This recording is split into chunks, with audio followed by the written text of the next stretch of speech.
ओम श्री गुरुबसवलिंगाय नमः. फांदीवरील मरकटापरी उडी मारते माझे मन. थांबल्या जागी थांबत नाही माझे मन. जुळल्या जागी जुळवून राहत नाही माझे मन. कोडल संगम देवा, तुमच्या चरणकमलात भ्रमर होऊन आश्रय द्यावा तुमचा धर्म. व्यक्तीच्या आध्यात्मिक प्रगतीसाठी शरीर हे मुख्य साधन आहे. शरीर या वृक्षावरील पंचकर्मेंद्रिय व पंचज्ञानेंद्रिये या फांद्यावरील मन हे इंद्रिय माकडाप्रमाणे या फांद्यावर त्या फांद्यावर उड्या मारीत असते. मन हे चंचलतेचे आगर आहे. एका ठिकाणी स्थिर राहत नाही. मनात अनेक विचार येत राहतात.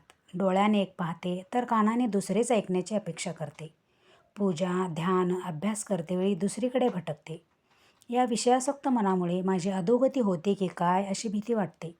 कोडल संगम देवा, तुमच्या चरणकमलात भ्रमर होऊन दिव्यानंदाचा मकरंद सेवन करीत स्थिरपणे राहण्यापरी मनाला उन्नत स्थिती प्राप्त करून देण्याची कृपा करावी, अशी गुरु बसवांना नम्रपणे विनवणी करतात.